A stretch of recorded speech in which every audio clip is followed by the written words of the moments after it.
So good morning, everyone, and welcome to the second webinar presented by the Canadian Mesothelioma Foundation. Today's webinar is entitled Screening for Mesothelioma in High-Risk Individuals. Next slide, please. Oops, where are you?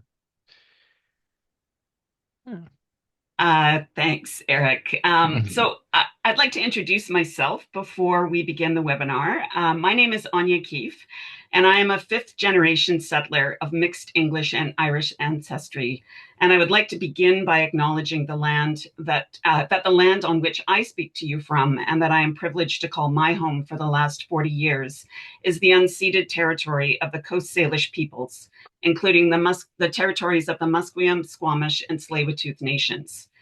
Wherever you are in Canada, I invite you to take a moment to reflect on the relationship that the First Nations, the Inuit, or the Métis have with the lands that you live, work, and play on.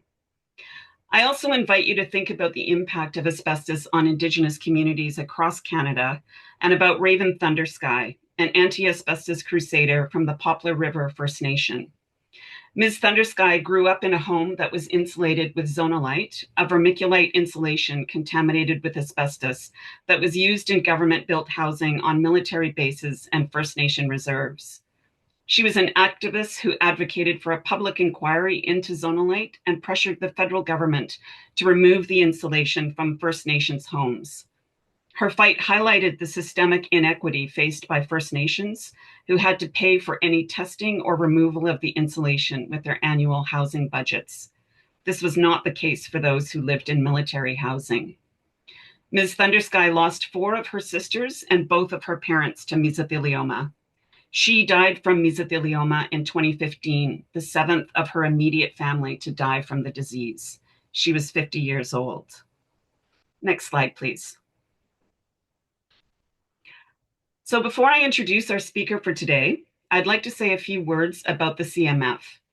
It's a charitable foundation that was founded in 2008 to serve 3 broad groups of people: mesothelioma patients and their families, healthcare professionals, and those who are concerned with and who advocate for policies around mesothelioma and asbestos. It is dedicated to supporting those diagnosed with mesothelioma, building capacity for mesothelioma research in Canada, and raising awareness about mesothelioma and the hazards of asbestos. This webinar and a biannual conference, which we host in Toronto, are 2 of the ways we achieve this latter objective. So with that, I'd like to introduce you to our speaker, Dr. Erik Vakil.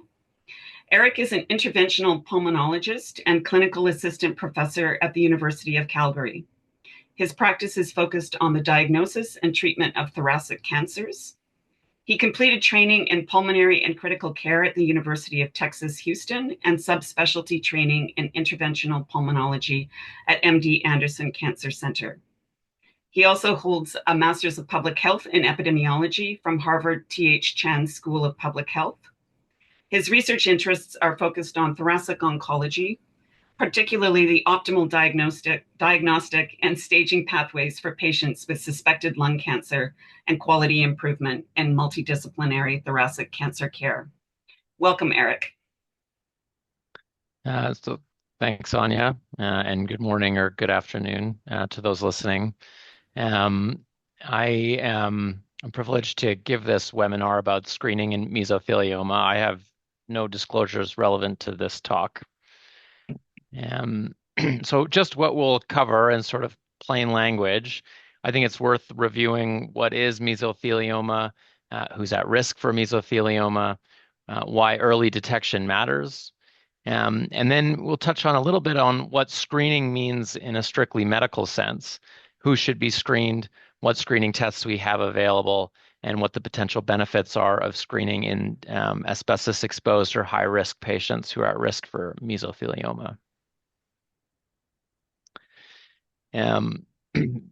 Because there's a general audience on this talk, I think some of the terminology is worth reviewing. This is a graphic of the lungs inside of the chest, so inside your thorax, which is your chest cavity. And it's showing a picture of your lungs, which are surrounded by a membrane. And that membrane encases your lung and helps prevent air from escaping around your lung. almost like a balloon has a membrane around it. And in health, that membrane is very thin. It's comprised of only a few cell layers thick. And there's a layer that surrounds your lung, and there's a layer that surrounds the inside of your chest. And those membrane layers, the one that surrounds your lung is called the visceral pleura, and the one that surrounds your chest is called the parietal pleura. I don't want to get too bogged down in the terminology, but the pleura is the medical name for this membrane, and it's this membrane that becomes cancerous in mesothelioma. And that would distinguish it from, say, cancer of the lung, where cancer would arise in the lung tissue. In mesothelioma, cancer is arising in this pleural membrane, or the membrane that encases the lung and encases the chest wall. Mesothelioma is rare, and as I say, it affects the lining of the lung. And just to translate this into what it looks clinically, on the right, I've given a chest radiograph or a chest X-ray of a patient with mesothelioma. If you can look at the outline of the left lung, where my pointer is, that's a normal appearing lung. And on the right, this is an abnormal appearing lung. And because mesothelioma causes thickening of the lung lining or the pleura, and also fluid to develop in between the two membranes, what's the pleural space, you start to see this white or changes in this right side of the chest related to mesothelioma. And so who's at risk of mesothelioma? We generally think that it's people who have been exposed to asbestos. And generally, this is high risk occupational exposures, but may also be the result of environmental exposures, as the story that was presented to us at the beginning by Anya. And this is a graph that I pulled off the internet. I'm not sure exactly how accurate it is and may depend slightly on your location, but it's giving a pie chart by breakdown of what percentage of asbestos is related to a given exposure. And so the vast majority are in workplace exposures, in construction and industrial exposures, but a proportion of people may be exposed in the home, may be exposed in other work environments, or in buildings that have previously been insulated with asbestos. Another group, which I'll talk about, that is not asbestos exposed, are family members of those who have mesothelioma. When we think of mesothelioma in Canada, it's still quite a rare cancer overall. There's still 470 new cases diagnosed per year in Canada. I mean, that's a big number for the individual. Those are 470 lives. Each one is critically important.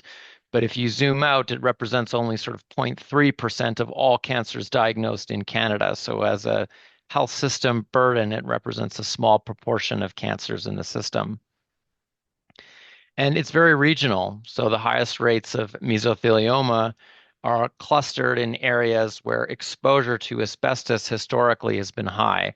This is a map I borrowed from the CAREX website, which shows regions within Canada where there was either asbestos mining facilities or facilities that processed asbestos, or materials that may have been contaminated with asbestos, like the vermiculite that was spoken about earlier.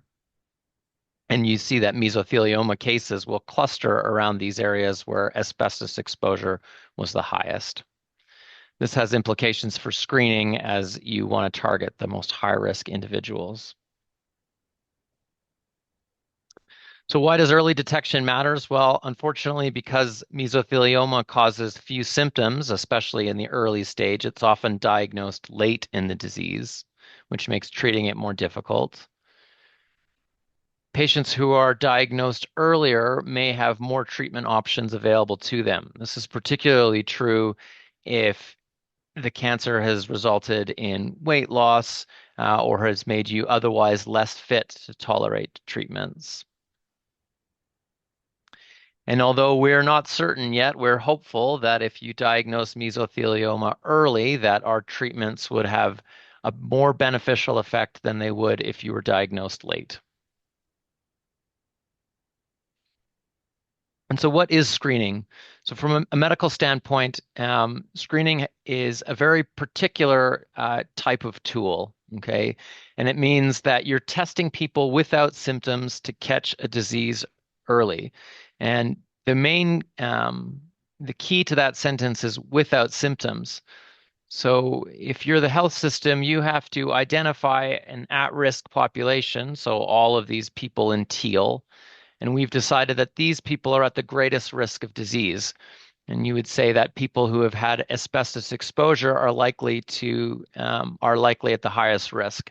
But what we don't necessarily know is what amount of asbestos exposure puts you at greatest risk. So who exactly we should screen is a little uncertain. But in theory, we'd like to identify a population that's at risk for mesothelioma, and then we'd like to do some screening test, which is this gray test, some test that will pull out those that we're suspicious that have mesothelioma. So lots of people without symptoms who are at risk. We do a simple test to try to pick out people who we think might have mesothelioma, who then have to go on to have further tests, particularly a biopsy, to prove that they have the disease. So screening looks to have a number of people at risk go through a test to identify people that may have the disease. And there are several principles that screening programs must abide with if they're going to be effective, and they're going to be adopted by the health system. And I've tried to break this down into three. There's other ways to do this, but I think the three most important points are that a disease that would benefit from screening should be serious. If a disease is of no particular health problem, then screening for it may not be of benefit. So the disease has to be serious, and you have to be able to identify the population at risk. And I touched on this briefly, but the population in this case would be asbestos-exposed individuals. But it may not be that straightforward because the degree or of intensity of exposure may be difficult to quantify in people, especially if they don't know that they've been exposed, which is also a proportion of individuals as well. The next important characteristic of a screening program is you need to have a test that's safe, accurate, and easy to do. So if you're going to have a population of people, a collection of people from which you have to test, that test has to be able to be deployed. You have to get people into that test. That test has to be safe. So you can't necessarily biopsy everybody because you'd end up with a lot of complications. The test has to be accurate. If you're doing the test over and over in a lot of people, but the test isn't actually very good at picking up the disease, then it may not be helpful. And the test has to be easy to do.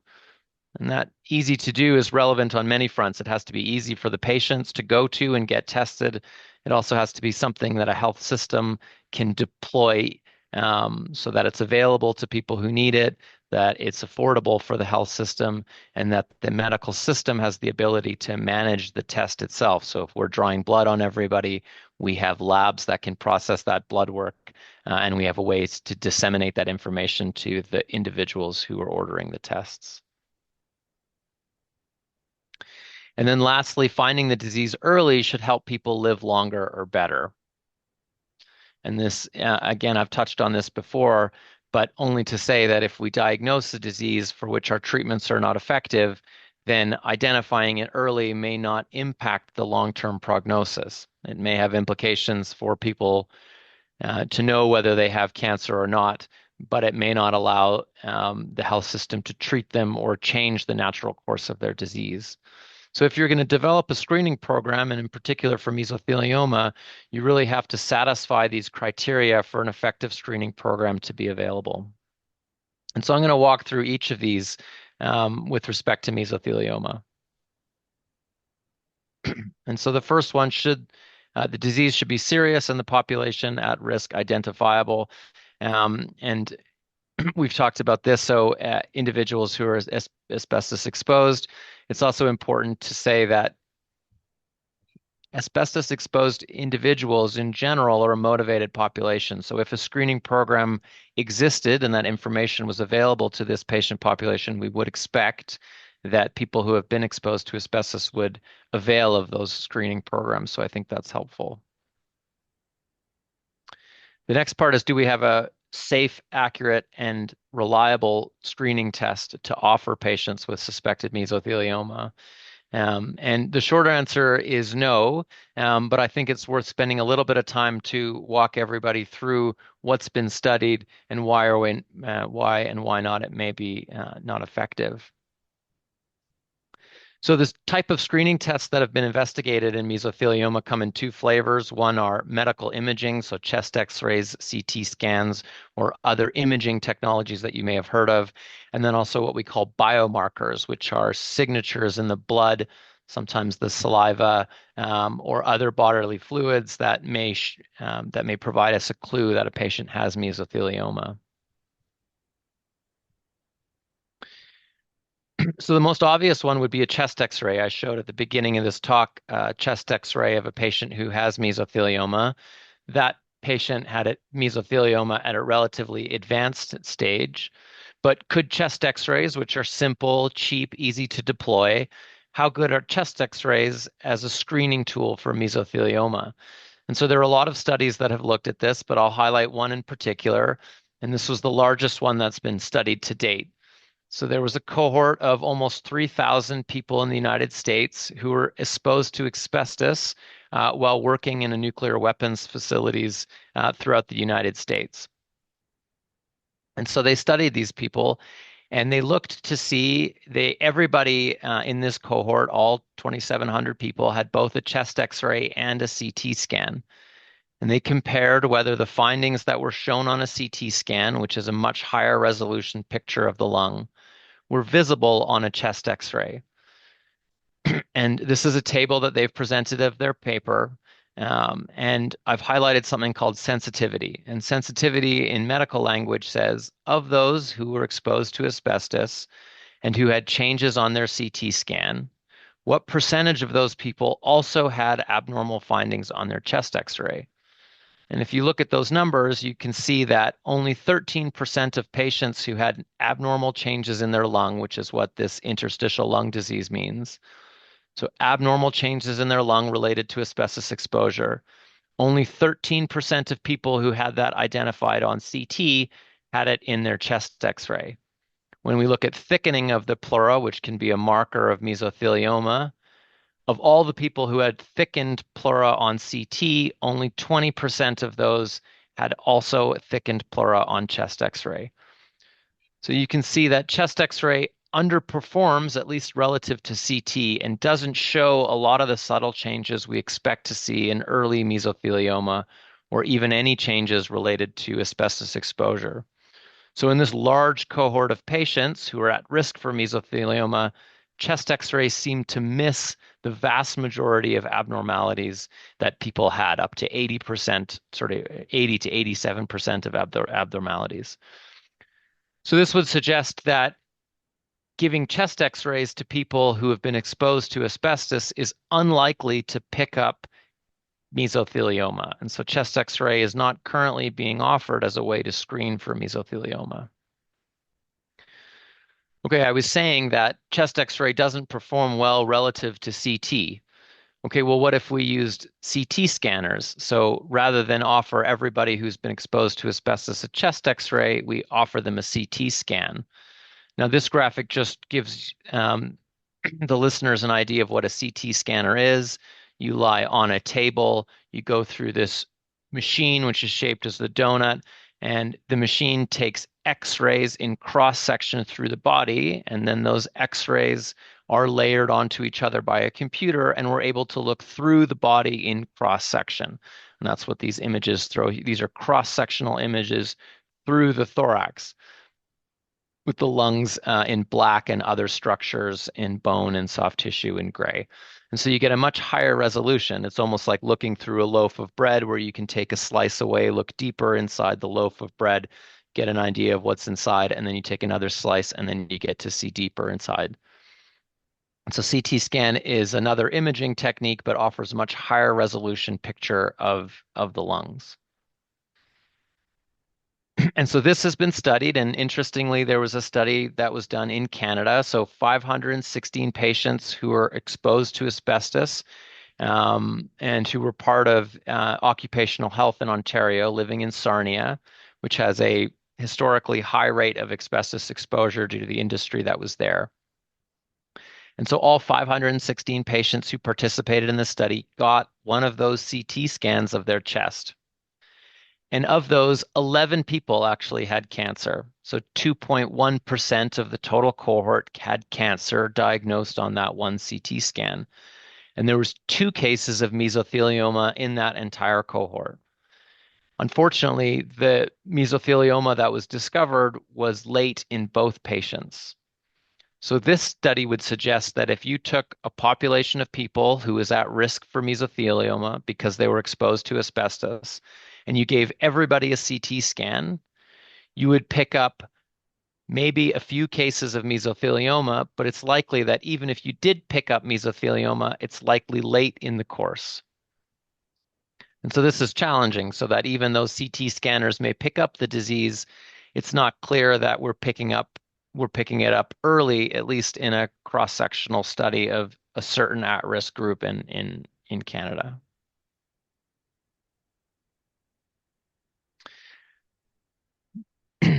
This is a similar study done, but with about twice as many patients. So this was 1,000 patients who were exposed to asbestos by working in shipyards in Italy. And they also had a single CT scan of their chest. And of all the 1,000 people in that cohort, only 1% were diagnosed with cancer, all of them lung cancer. Nobody had mesothelioma. And it's also important to note that of the 1,000 people who were screened with a CT scan, 11 people had biopsies for benign disease. So that means 10 people had biopsies were proven cancer, but the same number of people also needed to undergo a biopsy that ended up being benign.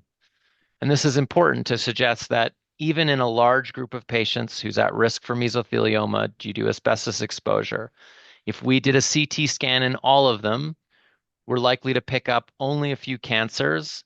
We may or may not pick up any mesothelioma at all, and we may end up doing a number of unnecessary biopsies that we wouldn't have otherwise done because we picked up incidental abnormalities on their CT scan that were not cancer.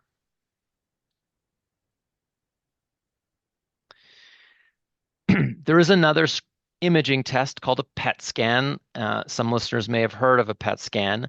PET scan stands for positron emission tomography, and then CT scan is a CT scan or computed tomography.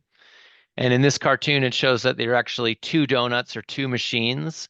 This is a bit of a simplified view, but the idea is that you get both a PET scan, which is the PET portion, and I'll explain in a minute, and you get a CT scan, which is the anatomical scan that I've discussed previous. What the PET scan does is you get injected with a special radionucleotide, so a material that tends to concentrate in cancer cells. And then one of these machines is a gamma camera and looks in your body where some of that radio tracer that was injected concentrates.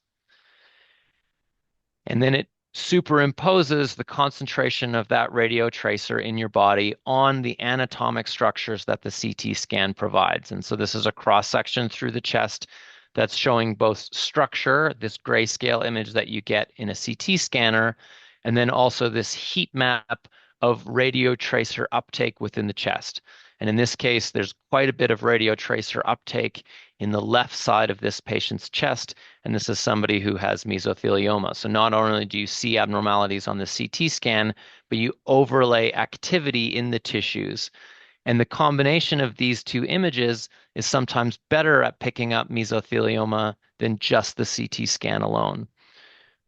Now, unfortunately, there are no studies evaluating the role of PET-CT in patients who are asbestos exposed. Now, why is that? It's because a PET scanner is very expensive. The radio tracer is of limited supply. That radio tracer has to be centrifuged. You need a certain amount of that radio tracer available.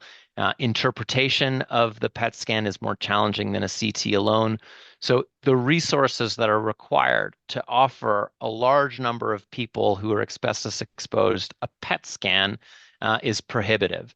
And so there has not been much energy into looking whether a PET scan would be useful, because unfortunately, even if it was useful, it's unlikely that any health system would have the resources to deploy routine PET scanning in all people who have been potentially exposed to asbestos.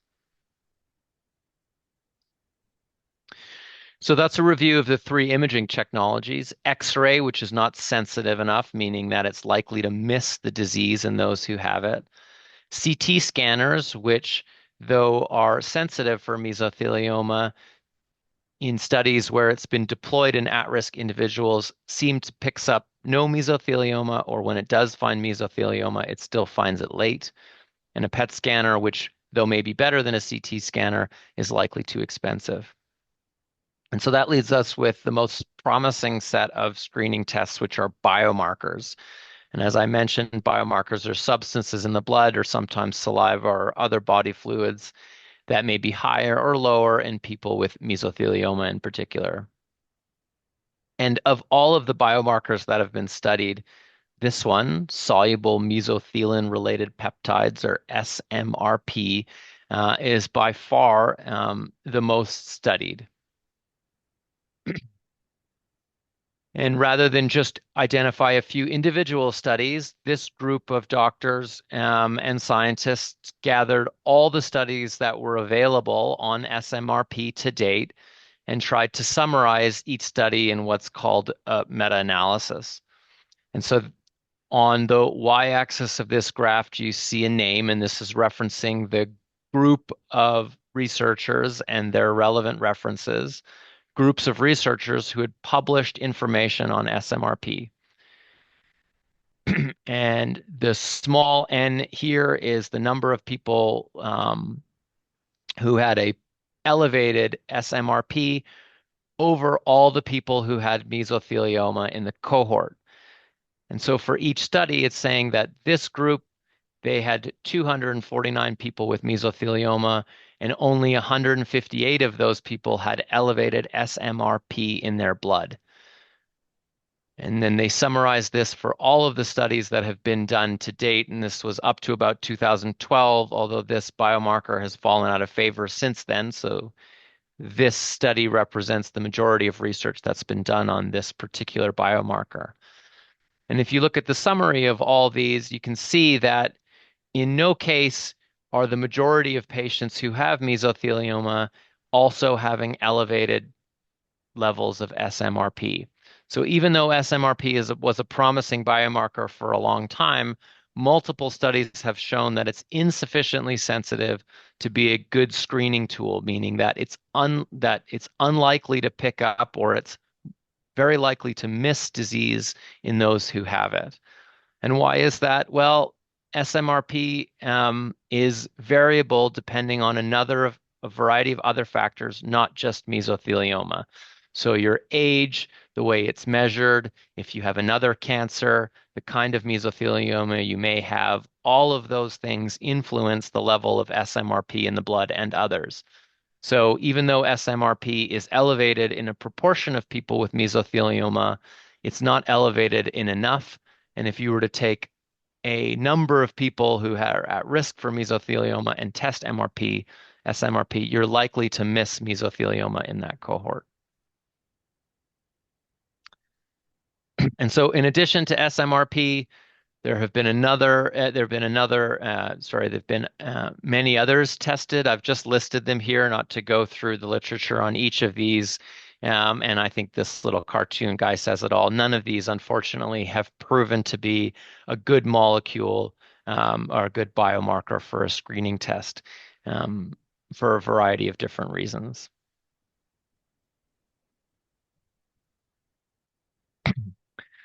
And so, so far, I've only been speaking about individuals who are asbestos exposed. That's generally the population we think is at highest risk for mesothelioma. But recently, there's been an emerging cohort of patients who we think are also at risk that we knew little about before. And those are people who have a particular germline mutation in something called BAP1. And we know this because we've picked up BAP1 in people who have certain types of cancers, and also people who are family members of those who have had mesothelioma and seem to go on to develop mesothelioma without being exposed to asbestos in the past.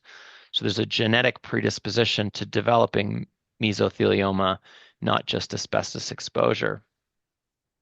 And so BAP1 is something called a tumor suppressive gene. That means that it makes a protein that's associated with reducing the risk of cancer. And so if you have a mutation, meaning that in your DNA there's a problem with this particular um, protein, um, that it increases your risk of mesothelioma.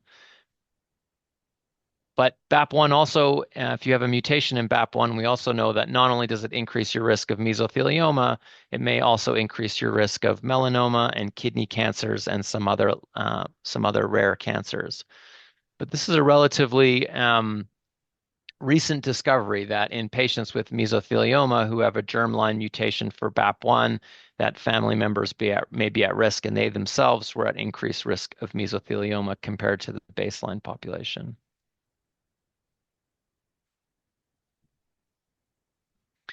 Um, and so the question is who should get tested for a BAP1 mutation in their DNA? And some recommendations were recently published by the American Society for Clinical Oncology, or ASCO.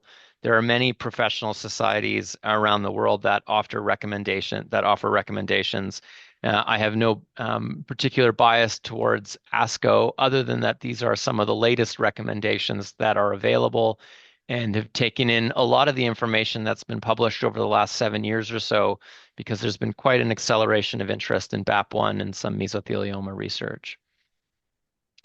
And so the ASCO recommendations for BAP1, they're now saying that all patients with mesothelioma, irrespective of whether or not they've been asbestos exposed, should be offered germline testing, meaning you test their blood, you test the cells in their blood for a mutation from BAP1. And I can say that in Calgary, we're not, these are new, but we're not doing this. So if you have a diagnosis of mesothelioma, we are not checking for a germline mutation for BAP1. And I don't think that we have the infrastructure to help on counseling for BAP1, although I'm sure that it's coming. They also recommend that if you're a family member of somebody who has a BAP1 mutation identified, likely because this person had cancer, and so their family members are wondering whether they're also at risk for mesothelioma. The ASCO Society is recommending that you offer family members a BAP1 test, and that you also should provide infrastructure to provide some counseling on what that means. So it would be one thing to do the test, but if somebody does have a BAP1 mutation, um, there needs to be infrastructure to provide counseling for the patients to understand what that actually means, whether they have to do anything about it, what kind of screening they may or may not need, etc. Um, um, and that before you should undergo a test, that you should have some pre-test counseling, meaning that we don't want to that best to understand what you're getting into first before understanding that you may have a mutation, and then trying to understand what the implications of that may be. So this is all relatively new. This has only come out in the last couple months. This follows to some degree what other guidelines have come up with. This has also been sort of the expert opinion for several years, but sometimes it takes time to percolate through the societies before an official statement is produced. So really, the update is that if you have mesothelioma, you should consider getting a BAP1 germline mutation test. If it's positive, family members could consider getting a test as well, although we have to understand what the implications are for the person and for the family member if we do test. This is a summary of recommendations for people who have BAP1 mutations. So let me just back up a slide again. This is asking who should actually get tested for BAP1, so people with mesothelioma or direct family members of people with a BAP1 associated cancer. This is what to do with people who have a BAP1 mutation identified. And lung here refers to mesothelioma, kidney, skin, and eyes, because BAP1 mutations are associated with cancers of these organs as well. And you can see that the American recommendations really for mesothelioma are so far only recommending an annual physical exam. The same with the Australian recommendations. and that there is some thinking, although this is not published, that in high-risk individuals, perhaps an MRI, which we haven't talked about on this webinar, but another high-resolution picture of the chest could be offered. But this table shows that right now, even if you do get a BAP1 mutation test and it's positive, it's really unclear how clinicians are to use that information. That on the recommendations that are published, it really just means a physical exam, which most of us might be getting anyway. But it could be that in the future, people with a BAP1 mutation, it may be recommended that they get more intensive screening with tests that we otherwise haven't used for the broader population of asbestos-exposed workers, for example. And so the last principle of screening is you need to find the disease early, and finding it early should help people live longer or better. And so this is one of the real challenging questions with mesothelioma. Does finding the disease help people live longer? And so mesothelioma is diffuse. And so that means it spreads along the lung lining, making it hard to remove. So it's not just in one place. And if you can remember the cartoon that I showed at the beginning of the webinar, if the cancer is just in that lining, it tends to spread diffusely along that lining. Other tumors, when they grow within organs in particular, like the kidney or the lung, often they start out as a discrete mass. And if you can identify this discrete mass, then surgically you can remove that area, and then you take out all the cancer and the tissue immediately adjacent to the cancer from the body. Because of the way mesothelioma involves the lining of the lung, it spreads more diffusely, and it's much more difficult to surgically remove that lining.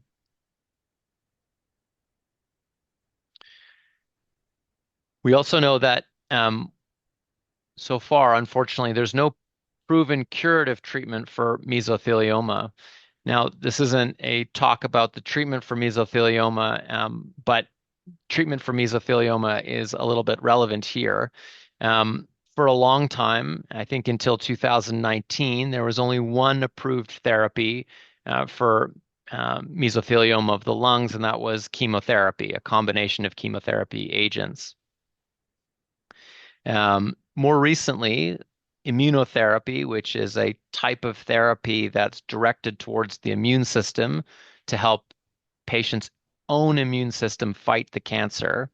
A combination of immunotherapies is now being offered in mesothelioma, and it's shown to be safer and more effective than chemotherapy was in the past. So it has been beneficial, though it's not clear whether if we give immunotherapy to patients who have early mesothelioma, that's going to lead to better outcomes than if we started immunotherapy in people who had mesothelioma diagnosed later. So even though immunotherapy is a promising treatment, its implication for screening is uncertain. The other treatment that gets a lot of attention for mesothelioma is surgery. And surgery for mesothelioma has been controversial for many years. It was being offered in a small number of specialized centers.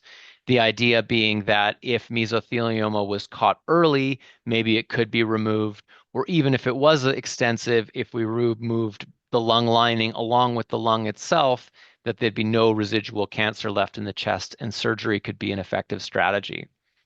But recently, there was a very large study that was done in the UK that compared giving patients with mesothelioma surgery and then offering patients with mesothelioma instead of surgery, offering chemotherapy alone. And unfortunately, it showed that in people who got surgery, their median life expectancy was 5 months less than patients who didn't get surgery. And that's because well, there's a variety of reasons for that. But one of the main reasons is that surgery for mesothelioma is a very big operation, and that kind of major operation is likely to lead to side effects. And the side effects may be much more dangerous in the short term than the disease itself. And not only that even aggressive surgeries are not always capable at removing all the cancer despite the best efforts by the surgeons.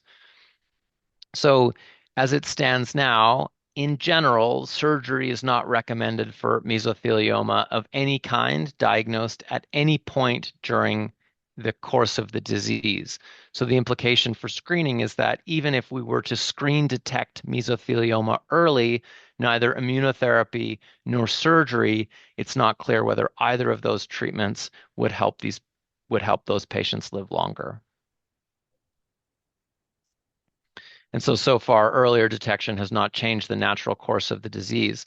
So unfortunately for mesothelioma, because the treatments we have aren't that effective, although are getting better, um, or better to say that the treatments we have, we don't know that applying them earlier in the course of the disease leads to better outcomes. We sort of are not able to satisfy one of the most important criteria for screening, which is that if we do detect the disease early, that we have meaningful interventions to offer patients so that it can extend their life or improve quality of life, extend both duration and quality with the treatment.